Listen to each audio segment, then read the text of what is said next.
দর্শক, একটি চাঞ্চল্যকর ঘটনা। বগুড়ার এক যুবক কবরের ভিতরে কি ঘটে না ঘটে সেটা দেখার জন্য, বোঝার জন্য ক্যামেরা নিয়ে কবরের ভিতর ঢুকে এবং 24 ঘন্টা পর কবর থেকে বেরিয়ে তার সঙ্গে যা হয় সেটা দেখতে থাকুন। কবরের অভিজ্ঞতা অর্জন করার জন্য ক্যামেরা নিয়ে একটি কবর খুঁড়ে রাত 11টার সময় সে অবস্থান করে এবং 24 ঘন্টা সেখানে থাকার যে প্রতিশ্রুতি তিনি দিয়েছিলেন সেইটা পূরণ করার জন্যই কিন্তু তিনি একটা কবর সিস্টেম, একটা মাটির গর্ত ঘুরে সেখানে কিন্তু রাত 11টার দিকে তিনি ঢুকেছিলেন এবং তার অভিজ্ঞতা সেই তার ক্যামেরায় ধারণ করতেছিলেন। এইদিকে এই গ্রামের মানুষজন এইসব জানতে পেরে পুলিশকে ইনফর্ম করার কারণে পুলিশ আসার পর তাকে যে অবস্থায় বের করে, সেই অবস্থা খুবই, কি বলবো, এখানে লক্ষণীয়। আপনারা দেখতে পাচ্ছেন যে একটি মাটির গর্ত করা হচ্ছে এবং এই গর্তের ভেতরেই সেই ইউটিউবার অবস্থান করতেছে।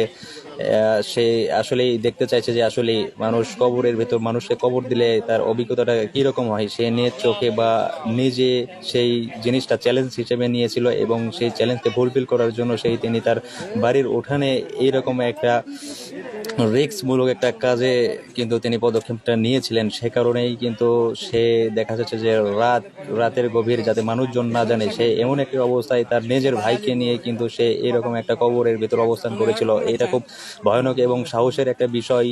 যেহেতু বাংলাদেশের কোনো ইউটিউবার এরকম কোনো পদক্ষেপ নিয়েছিল না, এইটাই প্রথম। তার নাম হলো মিজানুর রহমান রনি।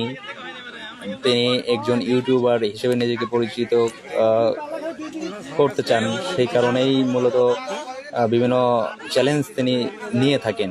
আর এইরকম একটা ভয়ানক চ্যালেঞ্জ তিনি কিভাবে নিলেন, এইসব বিষয় তদন্ত করার জন্য এবং আসলে তার উদ্দেশ্যটা কি, এইসব বিষয় সবকিছু তদন্ত করার জন্য পুলিশ তাকে পুলিশের হেফাজতে নিয়েছিলেন।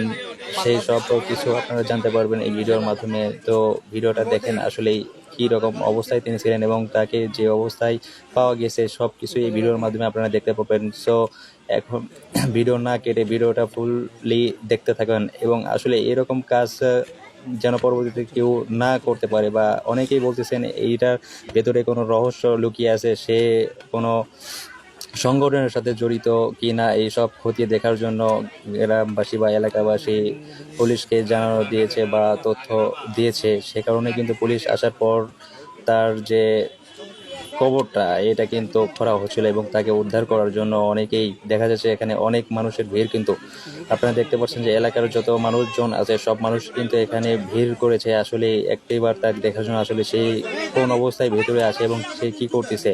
এখন আপনারা যদি এটা দেখতে চান তাহলে কিন্তু ভিডিওটা ফুল দেখতে হবে, তাইলে কিন্তু বুঝতে পারবেন আসলে সে কি অবস্থায় আছে মাটির ভিতরে এবং মাটির ভিতরে যাতে অক্সিজেনের কোনো সমস্যা না হয় সে কারণে তিনি কিন্তু কবরের দুই পাশে 2টা পাইপ কিন্তু সেট করে দিয়েছেন, যাতে এক পাইপ